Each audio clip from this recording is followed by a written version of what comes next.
gentlemen, welcome back to a brand new review. This time we're looking at a game that I have wanted to talk about for years, and I've been hyping up this review for quite some time. It's my review of Sly Cooper, Thieves in Time for the PlayStation 3, as well as a tiny look at the PlayStation Vita port and all its features. But first, I figured I'd explain a few things. I know it's been a few weeks since the Ratchet & Clank marathon ended, and I do apologize for that, but one of the reasons was because I was working on my Mega Man X Trilogy LPs that will begin on my Let's Play channel, Jay's Let's Plays, very soon. I'm very enthusiastic with how those turned out, and I hope you will watch them. The last time I played through the Sly Cooper trilogy was months ago when I did the reviews, and so I have played through them all again, all the while recording them so I'd have the necessary footage and opinions. Lastly, since it's summer, I did want to enjoy it, and I will tell you now that I tend to take a break after this video is finally finished. Like I said, I replayed the original trilogy of Sly games on the PS2, since I asked everybody on Twitter to vote for which versions I should play. So I do think it's necessary to identify what my current opinions on them are. I still think Sly 1 is an amazing game, with memorable characters, good gameplay, and a great story. It has problems, but I'm willing to take the good with the bad to enjoy a game that's worth enjoying. I still think Sly 2 is the best of the bunch with a great storyline, a vastly improved gameplay style, and just little to no flaws for me, meaning it is still one of my favorite games of all time. So yes, my opinions on the first two games pretty much didn't change at all, and I highly doubt they will anytime soon. However, in regards to Sly 3, I thought I was a bit too nice in my original review. I think Sly 3 has a lot of the same things going for it that the previous two games had, such as good story and good gameplay, but Sly 3 is inconsistent with it. When Sly 3 is written and playing well, it's the best in the series. But when it's not, it quickly turns into a boring slog that drags on with really long, unskippable cutscenes. Overall, the game is all over the place with the overabundance of random gameplay styles that are barely used and have nothing to do with anything. I still think Sly 3 is really good at its best, but at its worst, I think it kind of rides the lines in between okay and mediocre. Luckily, Sly 3 never dips that low very frequently, so again, I am willing to take the good with the bad to enjoy the game, but I still think Sly 3 has way more going against it than Sly 1, and especially Sly 2 did.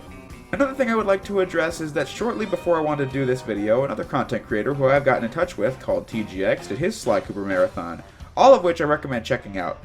When it came to Sly 4, I noticed we had a lot of the same opinions that I hadn't seen very many other people bring up. So what I'm saying is that, other than one I will get into later, all similarities in our arguments are not intended to rip him off or anything like that, since the stuff I'm going to say in this video are the things I've wanted to say about this game ever since 2013. Now, with all that out of the way, let's get on with it. Sly Cooper, after the third game, pretty much faded from memory. It was pretty common to see fan-made trailers which were just clips from the first three games with text over it. They'd probably be hard to find nowadays, but I do remember that one guy gave his fan-made trailer the name Sly Thieves in Time. Not that that has anything to do with the video, but I'm just saying it must have been cool for that guy when the game was finally announced. Anyway, in 2010 it was announced that the first three Sly games were being remastered in HD for the PlayStation 3.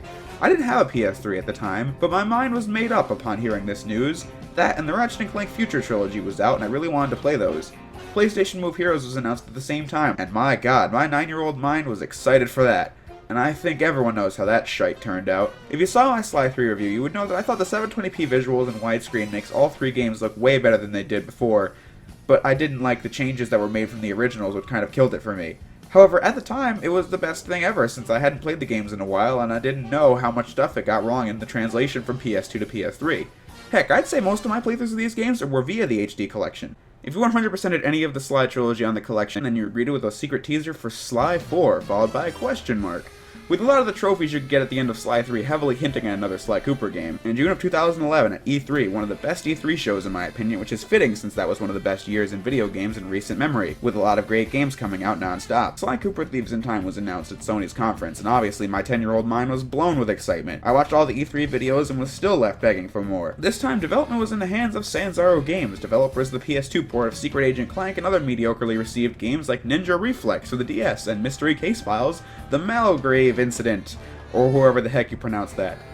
All of those making me not surprised Sony was hesitant to let them make the game, no offense. So from what I gather, this is why the HD collection was made, to prove Sanzaro's worth to the Sly series. On the internet, I saw a bunch of negativity come this game's way. I mean, I don't think many people played it at the time, but what those people were criticizing was the visuals. I honestly don't know why I disagreed with these people back then, to be honest, since going back to watch the E3 2011 footage, yeah, it looks like ass. Unfinished character models, miscolored canes, and poor-looking environments. What didn't help matters was the animated scenes shown off at Comic-Con, which were a change in style from what was done in the previous games. However, I'll get back to that later. But by the time we hit PAX Prime in 2011, the game was looking much better, and confidence was being built in the fans of the franchise for Sanzaro's long-awaited sequel to Sly 3. I myself was drooling over the game no matter what trailer or interview it may be. So yeah, I could keep the history lesson going on for what happened in between this and E3 the following year, but there isn't much to say other than it kept on looking better and better. A little bit before E3 2012, the PS Vita version of the game was announced, but of course it was just PS3 footage cropped onto a Vita screen, but that is besides the point. The game was set for a 2012 release date, and at Gamescom 2012 we got an amazing trailer that got me hyped for the release date announcement coming at the end of the video, and was soul crushed to see 2013 be at the end of the video. But they continued to show more as the months went on, and honestly, I was getting pretty sick of the hype as they continued to show more of the same things over and over and over again. But on February 5th, 2013, the game was finally released to high praise. Even the most adamant of haters of the E3 2011 footage thought the game was pretty good, some saying it was the best the series had to offer.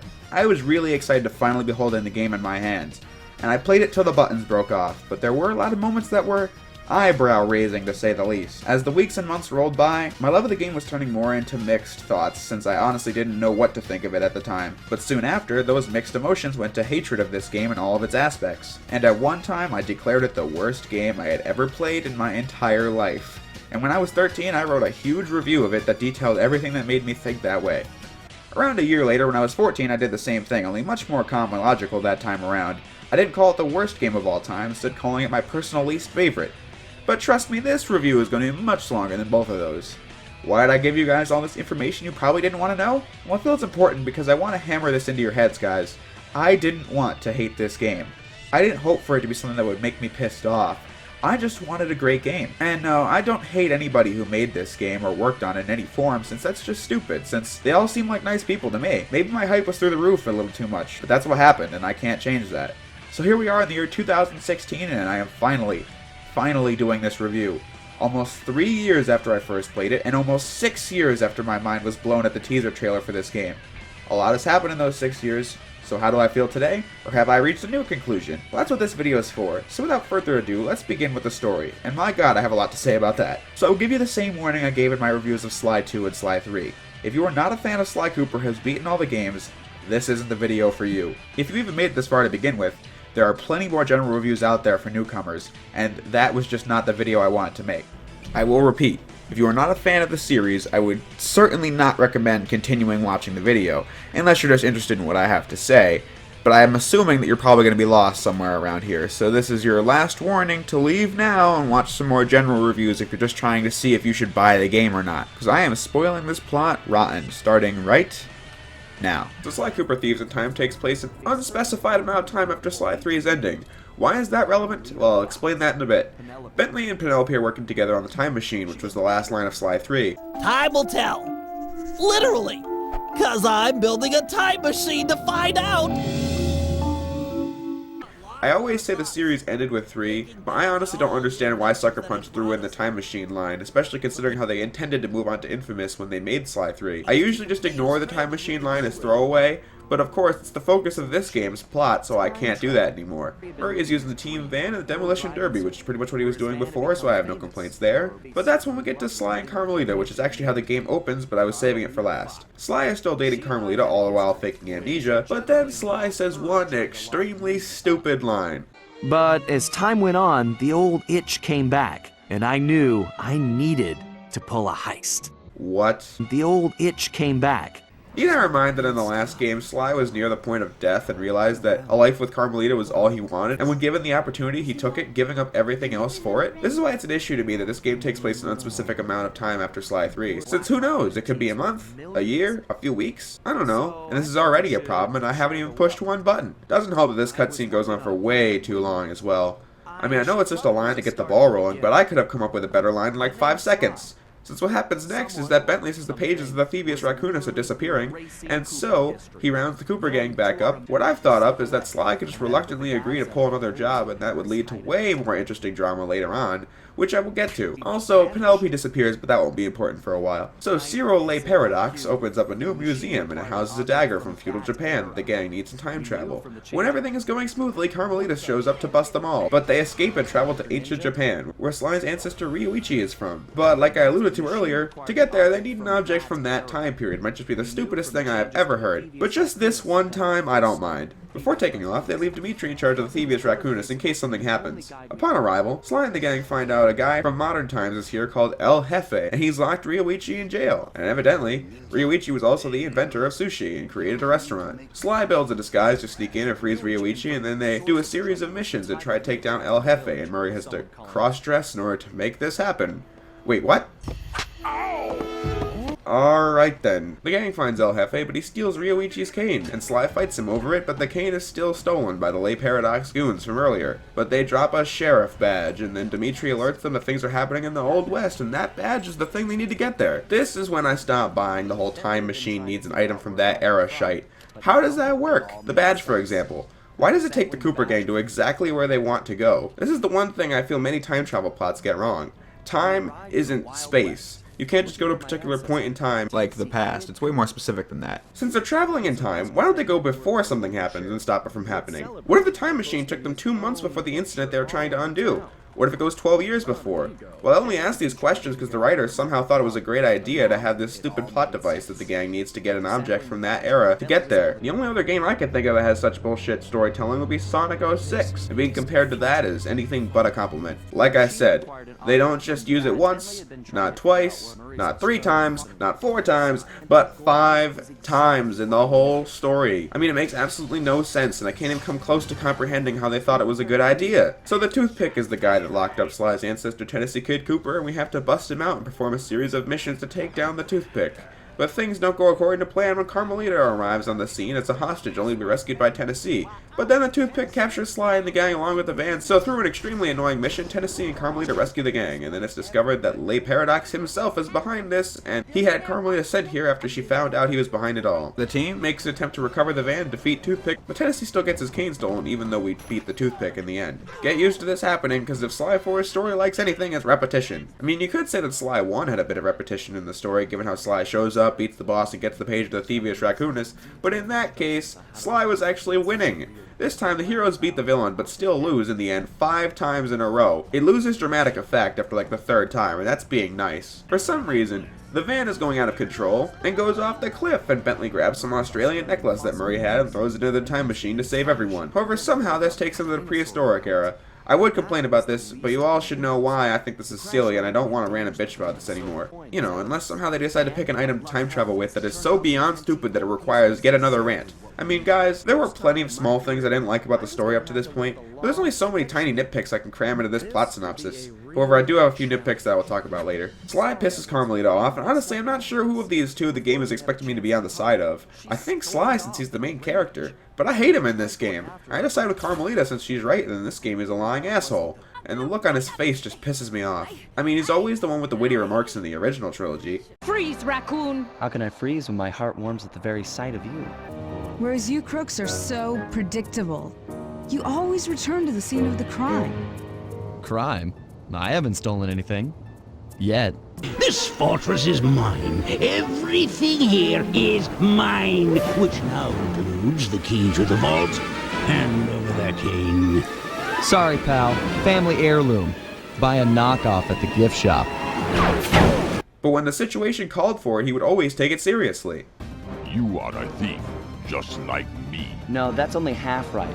I am a thief from a long line of master thieves, while you're just a frustrated firework artist turned homicidal pyromaniac. You might have a new body, Neela, but you're still the low-down, backstabbing coward we've beaten time and time again. This won't be any different. Real leader of your gang, Bentley. Whatever. We're friends. Equals. Then why is it called the Cooper Gang, you self-centered egomaniac? That's enough. So upon exploring, Sly and the gang discover that Sly has an ancient ancestor who's under attack, and Sly rescues him. And similar to the Guru, he can't speak English, however he does have subtitles. But I just don't know why of all things they decided to make a new character when in the first 3 games, especially Sly 3, we were shown a wide variety of ancestors to pick from. So I don't see what they needed to make this guy for. Sly gives the guy the nickname of Bob, and then since he's out of shape and got his cane stolen, it's now up to Murray to train him to get him back to his original shape. Trust me, I'll get back to that in a bit. Next, Murray tries a climbing mission but fails, and Bob must do it. For some reason, this instigates a sudden character arc for Murray since he now thinks he's useless for not being able to do one damn mission. And if this reminds you of Sly 3, then good, because in case the writers forgot, in Sly 1, Murray pretty much did nothing other than drive the van, and wasn't good at much else. But in Sly 2, he became the muscle of the group and was extremely confident. But when Bentley was injured on his watch, he felt responsible and quit the team. And through more training, came back to the team and found his role as not just the muscle of the team, but also the heart of it as well. So that's a lot more interesting than this trash. Murray doesn't even change after this, he just sort of goes back to doing exactly what he was doing before. It's just a bunch of nonsense. And also, why is Murray all of a sudden the fat guy of the group? Yes, he's large, but he's a fucking hippo. Rajan made fun of him once. Who's the Murray? All I see is a fat, pathetic weakling. He did drive off to get a snack in Sly 1 twice, and once in Sly 2, but in Sly 1, Sly got a key out of it, so he couldn't complain, and in Sly 2, the issue was taken care of in no time, so it's nothing to worry about. Well, all of a sudden, Murray is talking about food all the time. If this shit comes back in the Sly movie, then I'm walking out of the theater. Keep your shell on. Turtle jumps. Really? I see the light! Hang in there, pal. Everybody be cool. I'm on it. We're too late. So hungry! Oh my god. Anywho, the main villain of the chapter is the Grizz, and he has by far some of the most ridiculous lines I have ever heard. But that is not entirely uncommon in this game, now is it? Sly, this place is locked down tighter than, well, tighter than something. Anyway, if you're wondering why I'm mostly skipping over the villains, it's because I want to talk about them all later. Murray defeats Grizz, and of course the cane is still stolen, and Murray goes back to his character from earlier in the game, and I feel the last 2 hours of my life were wasted sitting through this complete mess of a chapter. Next up is England, and it just so happens that the Grizz's crown is the key to get there, when it just so happened that Sly and the gang are at the exact same time and place as Lay Paradox's current operation. Ugh. Do you see why I think this story thrives on coincidence? Sir Galuf is in trouble this time, and the enemy is the Black Knight, whose identity is a mystery. Well, I said I would talk about the villains later, which I will, but I feel as if this one is worth talking about right now. The Black Knight is Penelope from Sly 3. One thing I'm not going to say that many people have said before is that this idea ruins the game and the whole story when they were enjoying it before, since I find that very silly. I think this could have been cool, but dear lord, it was handled horribly. Basically, Penelope felt that Bentley was focusing too much on Time Machine and Sly, and that it was limiting his scientific potential. However, Penelope, there's one issue with that theory. You worked with him too! If you don't know what I'm saying, then I'll give you a recap. Basically, Bentley and Penelope both lied about themselves online. When they met, Penelope took a liking to Sly since he was the hero, the field man. But Sly wasn't the one who saved her from Lafouille. It was Bentley using his ingenuity. Penelope herself as a villain is incredibly unconvincing since her actress, no disrespect, does not do a good job delivering these villainous lines. Do you have any idea what that suit was worth? It was one of a kind! You cost me too much already, Cooper. Also, just because she doesn't like what Bentley spends most of his time doing, instead of just talking it out, she fucking gives La Paradox the time machine plans? Also, if the blueprints for both time machines are the same, why is it that Lay Paradox doesn't have to find an artifact from that time period to travel? Because he modified it? Well, why did Bentley even design his time machine like that to begin with? Bad writing. That's why. In addition to this, Penelope wants to take over the world, I guess. But why? Was this always her character now? Or was this a motivation that was built in between games? Yes, she was the Black Baron in Sly 3, but she wasn't a villain, she just wanted to fly in the Aces flight competition. And while she did become corrupt, it was over a trophy, and you know, not taking over the fucking world. In addition to this, do you know what a plot twist is supposed to do? Twist the plot! What about the story changes at all now that Penelope was treated this way? Nothing. They say Bentley gained character development, but I'll talk about that in a second. A plot twist should give context that wasn't there before on your first time experiencing any story. Sly 2 did this well, since Neela was an incredibly likable character, thus making the turn all the more surprising. And when you play the game a second time, a lot of her motivations are given more context. Like in Chapter 2, when Sly uses Neela to get Carmelita's attention so that he could distract the crowd in the final operation. Are you using me to get at old Ironsides? Yes, I am. Do you mind? Not at all. She knew he was doing this, but she let him do it anyway because she took the opportunity to frame Carmelita for working with Sly later in the game. But I don't have to look at the Sly trilogy just to find a good definition of this. Going all the way back to 1987 in Metal Gear 1 for the MSX shows this off much better than Sly 4. Basically, you play as Snake, a member of Foxhound. His commanding officer, Big Boss, sends him to Outer Heaven to rescue another member and destroy the ultimate weapon, Metal Gear. But it turns out that Big Boss is the leader of Outer Heaven and that Snake was essentially on a suicide mission, which explains why halfway through the game, Big Boss gives you false advice and sends you to death traps since he's trying to stop you from succeeding. You wouldn't know why he's doing this until you've beaten the game. There you go. There's an effective plot twist in an 8-bit computer game. The build-up to the reveal is also pretty bad since Penelope went almost the whole game without being mentioned and all of a sudden is being talked about. The Black Knight has no criminal record? An army of robots? I wonder who it is. The only good thing about this was that Sly finally acts like himself for once. We had a villain to take down, with or without Bentley's help. And this time, it was personal. Similar to Murray in the last chapter, this chapter believes Penelope turning traitor somehow changes Bentley, when before he was witty and cracking quips non-stop, either that or exposition, and after that his newfound confidence never comes into play since he acts the exact same way as he did before. And Sly won. Bentley was the genius who always wanted to help, but wanted nothing to do with leaving the van.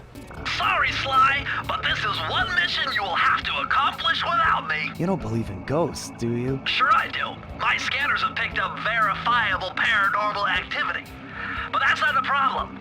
This swamp is oozing with disgusting mold and bacteria. Suck it up, Bentley. We got work to do. In Sly 2, he decided to join Sly and Murray on the field, but he was clearly extremely nervous.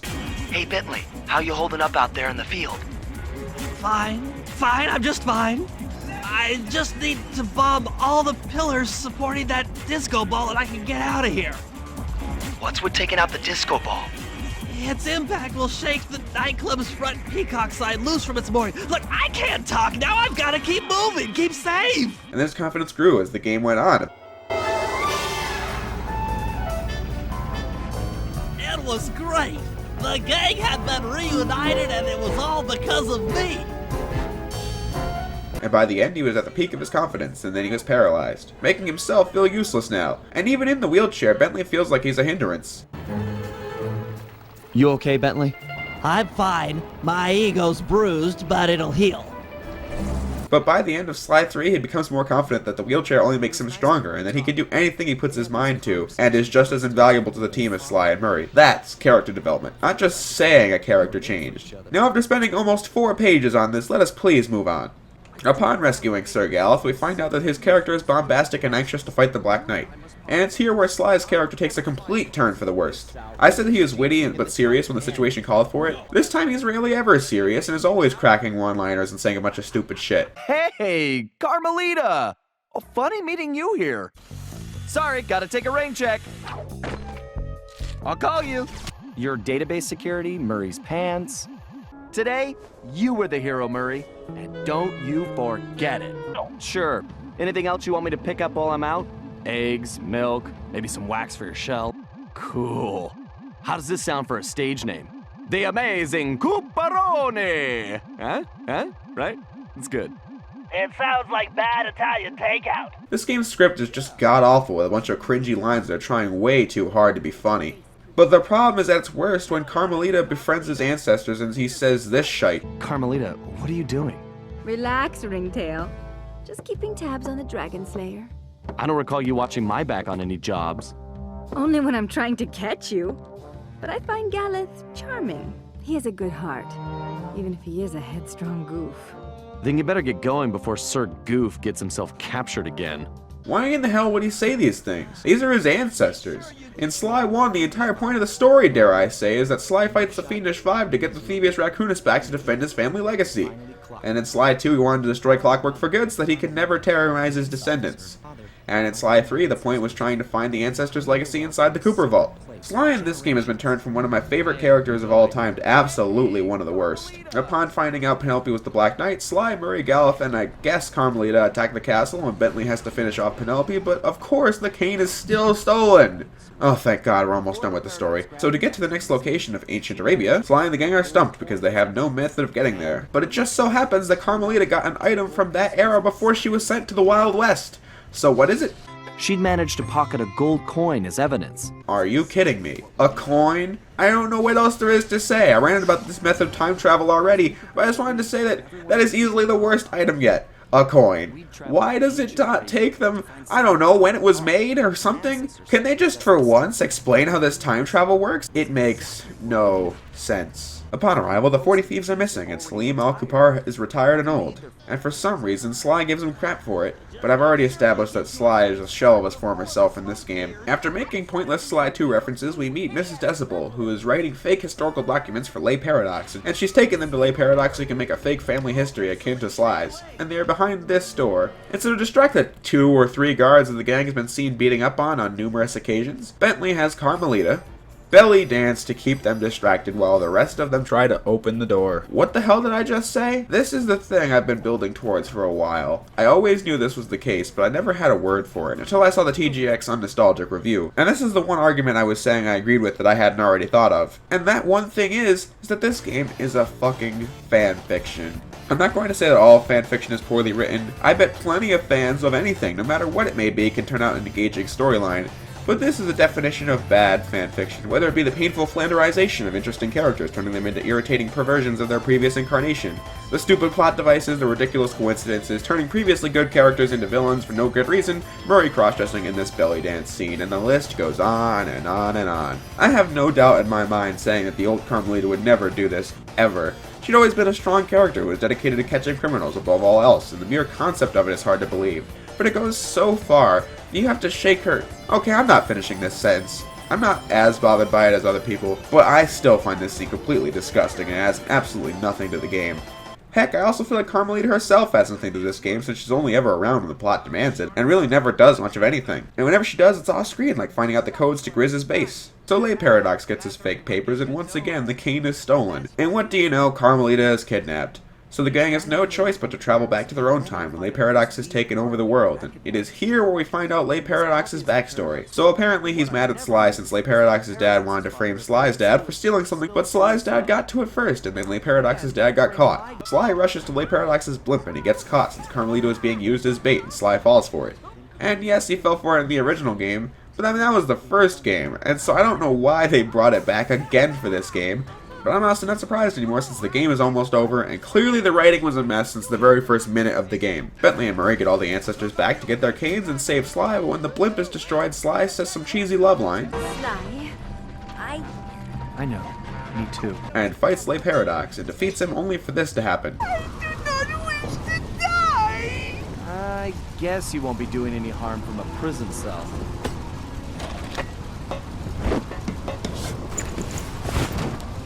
As I said, so predictable. You won't get away with this. I'll find you. Au contraire, Sly Cooper. I do not think we will meet again.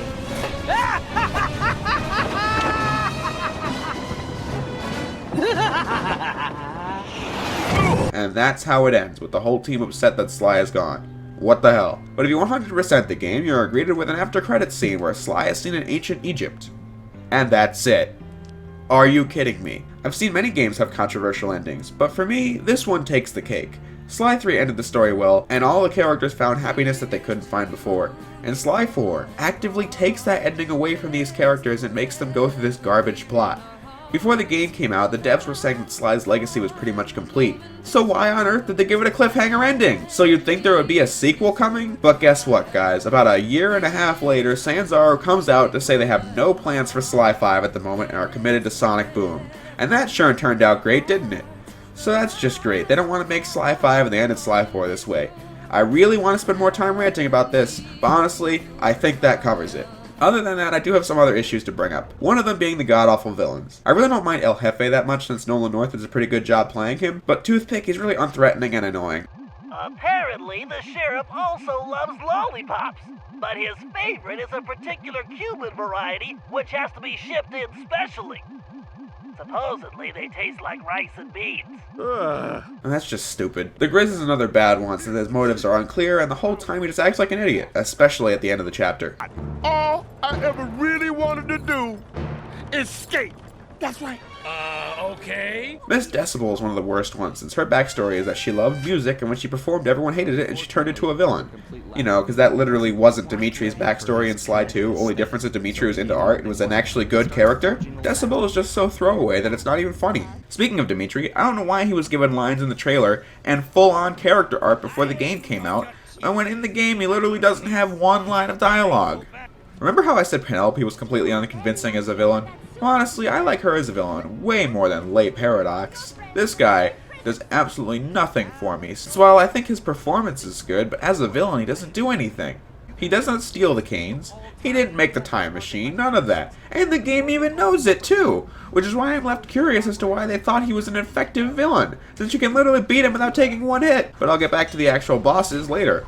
All I have to say about Lay Paradox is that he makes me really miss Clockwork, Neela, and Dr. M. Well, let's move on. This game is very poorly written, as I have pointed out, but one thing that I noticed is this game has a lot of 80s culture references. The last time I was in these sewers, I was just a teenager. A little short to be a commander. Snakes! Why did it have to be snakes? I mean, the original games to me seem more like a reference to classic comic books via the art direction. The animated scenes as well look like they're from an 80s cartoon, and these scenes do not look good. Yes, they are full motion, but the faces have just never looked right to me. In addition to that, in the trailers they use lazy animation techniques like putting Sly's cane behind his hand to make it look like he's holding it. But thankfully they fixed it in the final game. I bring it up because I was going to complain about that, but thankfully I checked to make sure it wasn't in the final game. Other than that, I can give you 1,000 nitpicks as to why I think this plot sucks, like Sly's face in this flashback to Sly 2's ending when that was a very serious scene. But that really doesn't matter, to be honest. I told you why I think this plot fails because of how it was written, and a tiny nitpick like that isn't really a big deal, although it does kind of bother me, to be honest. And that about covers the story of Sly Cooper Thieves in Time. And if you couldn't tell from like the last 20 minutes of ranting, I thought it was awful. I have thought the story sucked for a long time now, but dear lord, it was way worse than I ever could have imagined. Stupid plot devices that are used multiple times, repetitive outcomes for every chapter, poor character motivations, awful dialogue, moments that are completely unnecessary and disgusting, philanderized characters, all of which are things an Uncharted game or a movie would just not get away with, so I don't think Sly deserves to get away with it. This game's plot is god-awful and easily the worst thing about this game. So I guess this is the part where I move on to the gameplay. Almost like this is a video game or something. I used to say I hated playing this game, and yes, I do think Sly controlled better in the first 3 games since his movement was perfect and pulling off the acrobatic moves was as simple as a snap of a finger. Sly in this game isn't quite as good, but I got used to him in no time. Just to change the tone of this review a little bit, I don't think Sly 4 is that bad of a game. I'd honestly play this before I play Jak and Daxter The Lost Frontier or Ratchet & Clank Size Matters even. Sly plays pretty much exactly the same as you'd expect him to. He can walk, and by holding R1 he can sprint. His cane is his main method of defense, and he can't do much with it other than swing it horizontally and charge up an attack to spin it around. He can sneak up behind guards for a loud takedown. Sly can of course do super acrobatic moves such as the ninja spire jump, the rail walk, and slide, etc. Sly can still move across narrow footing, however in this game it's automatic, whereas in the previous games you had to hold down the button in order to do it. But one thing I noticed when playing through this game is that when interacting with the environment, I occasionally don't connect with the rope or whatever it may be and fall to my death despite pressing the button, and I don't know why this is, and sometimes it can happen several times in a row. And I think it has a lot to do with the fact that Sly's double jump is different from the last 3 games, because now if you want to get the most out of your jump, then you're going to have to wait a second before double jumping, or else 9 out of 10 times you will fall to your death. Returning from Sly 3 would be costumes, because if you remember in that game, in chapters 1, 4, and 5, Sly could don a disguise and slow walk through the area, and every time you were approached by a guard, you had to do a stupid password minigame that is so repetitive that you're better off just sneaking past the guards. In this game, Sly is granted with 1 costume for each episode, and thank God there is no password this time. However, only 2 out of the 5 costumes will get you past guards, first being the samurai armor, which is flame retardant and allowing you to walk through fire and deflect it via your shield. In addition to that, guards will salute Sly as he passes by, which is all fine and good, but it suffers from one crippling flaw. You go at walking speed when you have this thing equipped, making any good thing about it completely thrown out the window, since who would want to play this? In Chapter 2, Sly is given the prison outfit, which can move blocks and destroy breakable objects with the ball and chain attached. The walking speed would be an issue, however, one cool thing is that you can ride the ball and chain for high speeds. But I still don't consider this costume particularly useful, except for when you're forced to use it. In Chapter 3, Sly is given the animal skin, and he can use it to play dead and jump very far distances, except when this happens.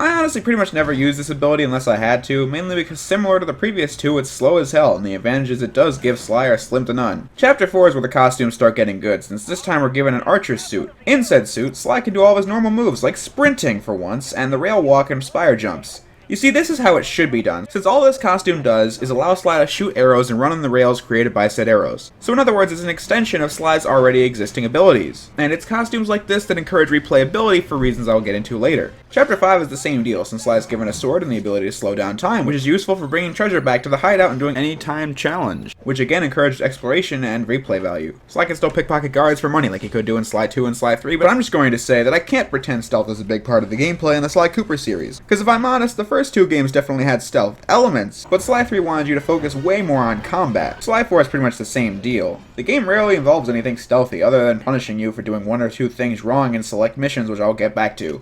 I mean, look at Grizz here. I'm standing right next to him and he doesn't even see me. One of the main new features of Sly 4 is that the ancestors that have been talked about since the very first game in the series are now playable. Other than Bob, they are all Sly clones.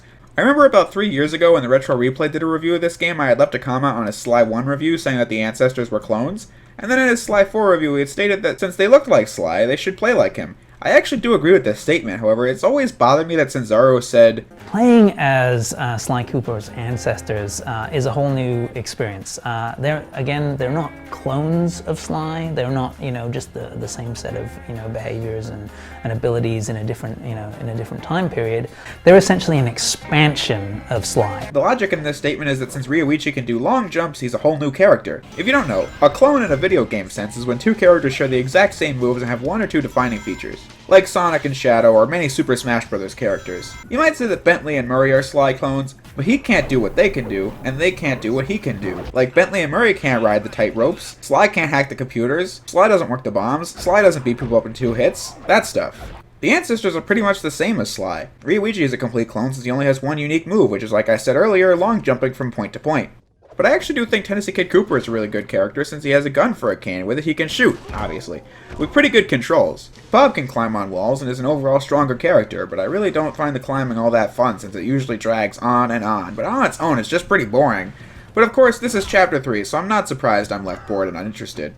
But Galloth in this chapter is evidently unique because he can launch higher. But did you notice that Galloth doesn't go that much higher than Sly? Sly can't come that high in this chapter, and for some reason he's launched away from the wall and not up. Yeah, that's right, Sly's abilities were nerfed in this chapter just to make Galloth look unique. It really doesn't matter, but I figured I'd say that. Salim Al-Kupar can levitate on a flying carpet and fly straight up on ropes, which is fine enough, but I feel like we really don't play as him that much. Sly's costume in this chapter also creates a similar effect to Salim's dash ability since Sly can slow down time. One thing I don't understand, but again don't really care about, but I will still bring it up. Upon arriving in a new time period, you're given a date.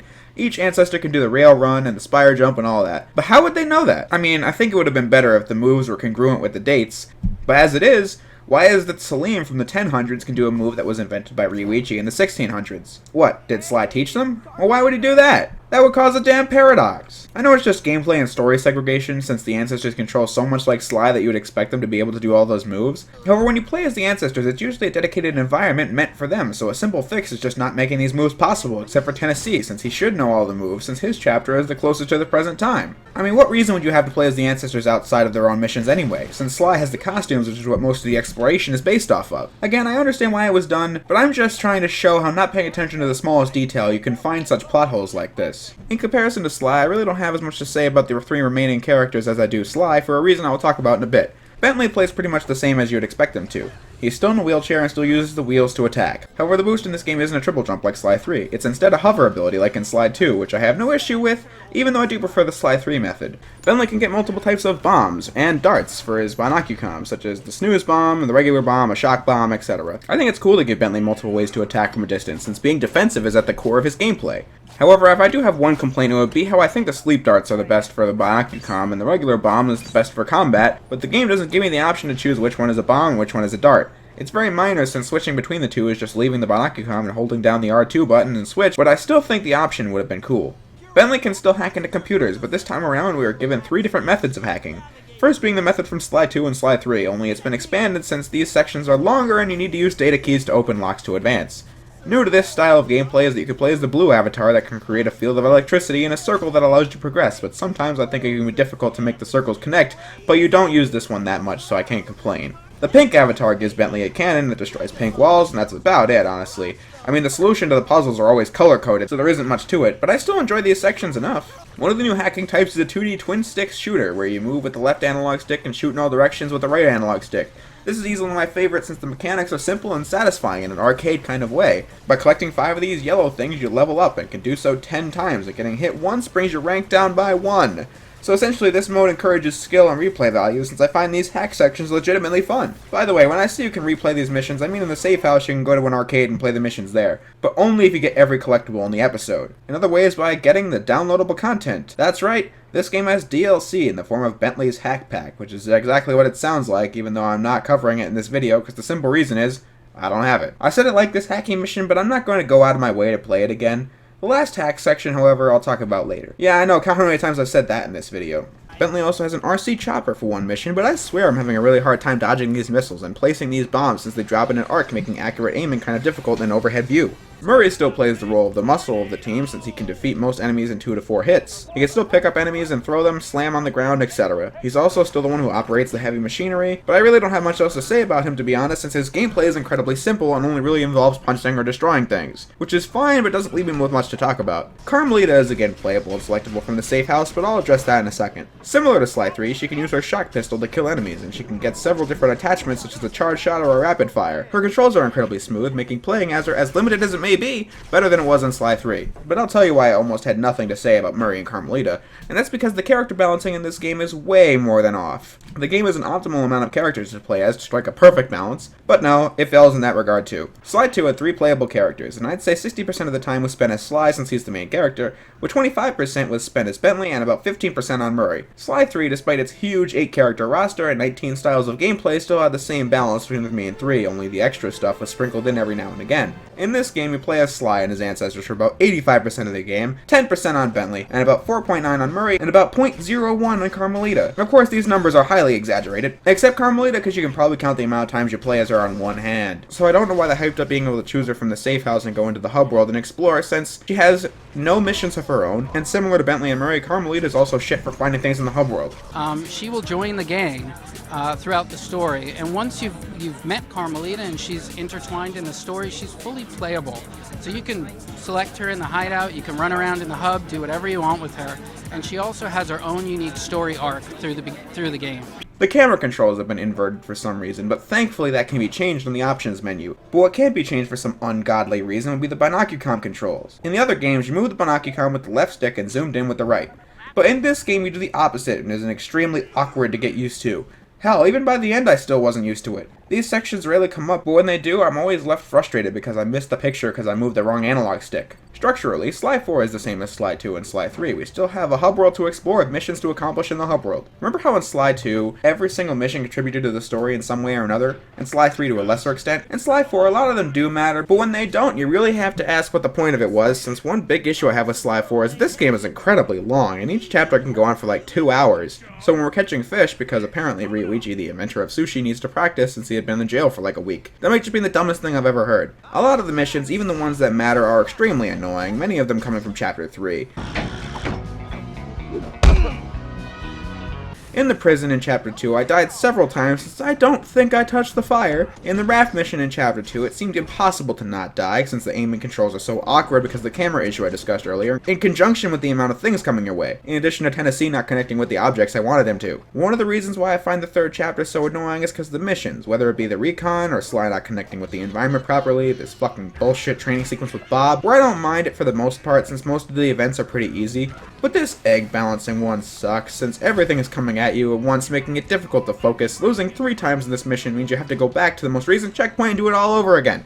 Tagging Grizz is annoying because the binocular controls are so awkward that he might move and I'll miss my shot. Following him is also annoying because you can be in complete stealth mode the whole time and breaking a fucking clue bottle can cause you to fail the mission, not to mention he constantly stops to talk on the phone. Other than that, I can't really think of any other definitively irritating missions since most of the time Sly 4 is far more than playable. I know I've sounded pretty negative even when talking about the gameplay, but again, I don't think this game plays badly. I'm just pointing out every flaw I was bothered by, so that if Sly 5 is ever made, then I'd hope these things would be fixed. But like I said about Sly 1 and Sly 3, I'm willing to take the good with the bad to enjoy a game that's worth enjoying. And I think that's what I did for Sly 4, except the story, that still sucks. Anyway, the hubs are another thing that Sly 4 does wrong in my opinion. To be quite honest, I think free roaming in Sly 4 Thieves in Time is a lot of fun. You can use the costumes in any episode and use their abilities to find secret treasures in the overworld and bring them back to the hideout to get coins, and these are then displayed on a shelf in the safe house. However, what is wrong is that pickpocketed guards have gotten more coins than I have from treasures, and correct me if I'm wrong, but I don't think that's how this is supposed to work. But still, playing around in the hub is a ton of fun. I think that's what they were going for since one of the lead designers had stated that one of his favorite games of all time was the original Metroid on the NES, which encouraged finding things and then connecting the dots to use that thing to get something else at an earlier point that you couldn't before. So point is, I like roaming the hubs. Unless you're actually trying to find something. Yes, treasures are very easy to find, but returning from Sly 1 and Sly 2 that were absent in Sly 3 are the clue bottles, and my god, these are a nightmare to find. The issue isn't the clue bottles themselves, but really the issue is the size of the hubs. In Sly 2, all the hubs were the perfect size, and the best part being how they had plenty of landmarks to make sure you knew where you were at all times, even without the markers in the sky saying so. In Chapter 1, you knew where the back entrance to the nightclub was, there's a giant gate blocking it. You know where the safe house is because it's next to the giant peacock sign, etc. The ones in Sly 3 were even smaller and had even more landmarks to make every area feel distinct. In this game, the hubs are way too vast, with locations looking incredibly similar. Good luck finding anything. I know I just said I find it fun to play around with, which it is, but I don't think that these hubs are good for finding clue bottles. What I enjoy most is exploring the area to find treasure and use the costumes wherever they may be applicable. I mean, you do have a map, and arrows are pointing you towards things you need to do, but that's only in the story mode. I'm talking about after the fact. Now, one of the unlocks in the safe that can be opened is a way to track down clue bottles, but nothing for the brand new collectible, the Sly Masks. These are very well hidden, and you really need to have an explorative mindset to find them. This is fine because all they do is unlock skins and such, and they are optional, unlike the studio's next game, Sonic Boom Shattered Crystal. I personally never played this game, but from what I hear it's all mandatory, and that just sucks because I'd rather just move on with the game. In the safe house you can switch characters, replay missions, travel to different episodes, and for some reason they also included a ping pong game that is even multiplayer. You can go to ThiefNet to buy upgrades to the 4 main characters, and these are actually a lot of fun to play around with, like moving and pickpocketing, or old classics like the paraglider or the smoke bomb. One of my favorites is the rail sprint, since the default rail run is a little slow. Bentley gets an ability called the bomb kick, which is pretty self-explanatory, but I just love kicking bombs at walls or guards. Murray and Carmelita also have plenty of upgrades to buy, but since you barely play as these characters, I don't bother, honestly. This game loves quick time events. You know, pressing the button you're told to when it appears on screen. That's pretty much all there is to it, honestly. Whenever something was like this in the previous games, it was always a memory and timing game. But here, it really is just pressing buttons, and it is very easy and very mindless. And when you have to dance as Murray and Carmelita, I cringe even more than I was before, since the game isn't even stimulating my mind at all. Remember the 6-axis? You know when the Wii came out in 2006, Sony thought the PS3 needed some form of motion control, and so they added the feature to move the controller to do something. It was pretty much forced into specific sections of early PS3 games, but by 2008 it was being phased out. By the time the PS3 Slim came out, it was entirely gone. And so for some reason, this game came out after the PS3 Super Slim, and yet we need to use the 6-axis for hacking with this almost impossible to control sphere, or cracking safes, or in the Carmelita dance scene. The boss fights aren't that great either. All of them are extremely repetitive and drawn out. These bosses were inspired by Sly 1's very pattern-based bosses, but those didn't go on anywhere near as long. Those were some of all the bosses, except for Late Paradox, which is a freaking quick time event. Like I said earlier, it might just be impossible to take a hit in this boss, and God forbid, die in the final boss. What a way to end the series. On the technical side of things, Sly 4 is a gorgeous looking game, with detailed environments, incredibly high quality character models, and the list goes on. The game runs at a very smooth 720p and 60 frames per second, except in Chapter 3 where the frame rate can dip a little. The animation on the characters and the cutscenes are all great, with perfect lip syncing and actual unique animations for each scene, whereas in the original trilogy, the characters just cycle through the same facial and body movements. The voice acting is really high quality. I don't think a lot of the returning cast and villains are characterized very well, but I can tell that everyone's having a good time recording the lines, so I won't complain about the actual acting. Peter McConnell was brought back again to compose the game's soundtrack, and it is beautiful, with a wide variety of tracks that fit the diverse locations.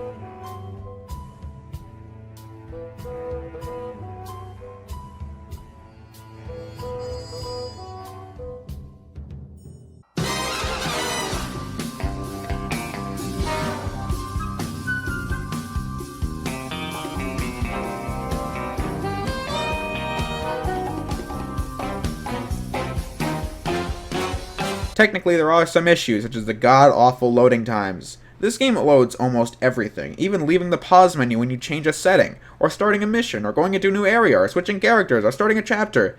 These can go on for at least 20 to 30 seconds at its best, but at its worst, 50 seconds to a minute. Let's compare this to Sonic 06, a game infamous for its long loading times.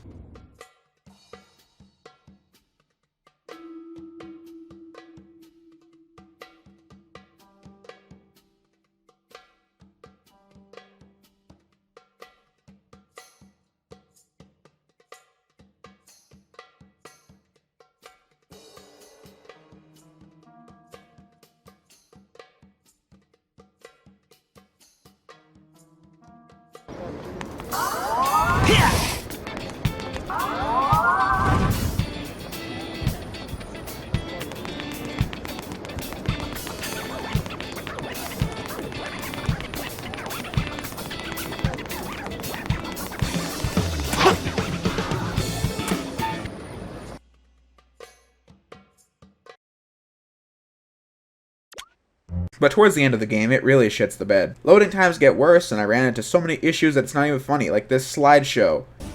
All right, we all know this is our shot at stopping La Paradox. Or in the last mission where the gang went through the door and the game was stuck here, and I fixed it by pausing the damn game and hitting skip cutscene. Or here when I'm blocking above the game.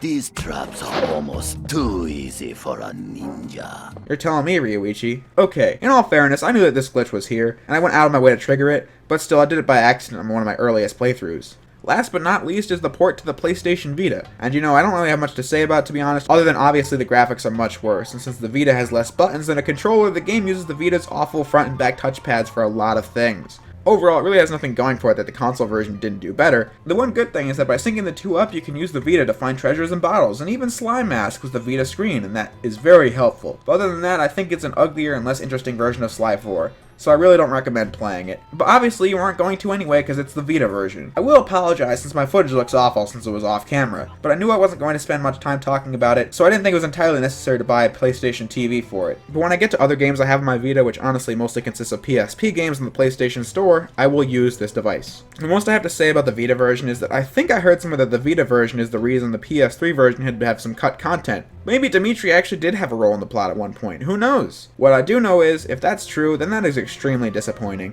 because nobody cares about the Vita.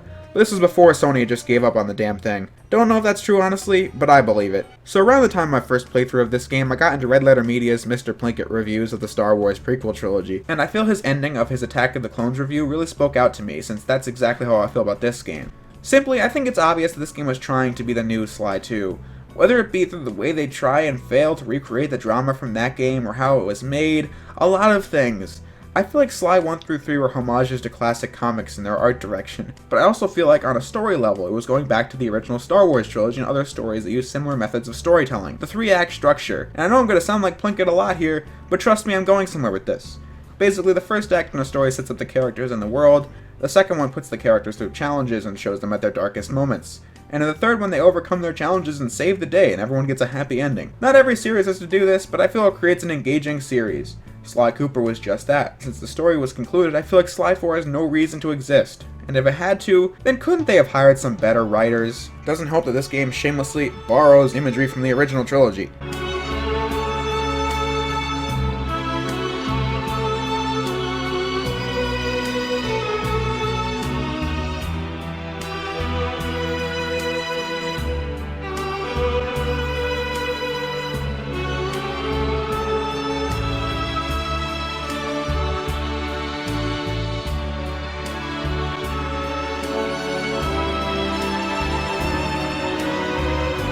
And many more, but I think you get the point. But at its core, while Sly 4 has all the elements to make it look and play like Sly, it doesn't feel like it. The thing that was at the absolute center of the originals was the characters, because I think Sly Cooper as a game series wouldn't have been as loved without that. When there is drama in Sly 4, it feels like it's not earned, since the writing is so awful that sincere drama feels out of place, honestly. But overall, the question on your mind probably is, do I hate this game? No, I don't.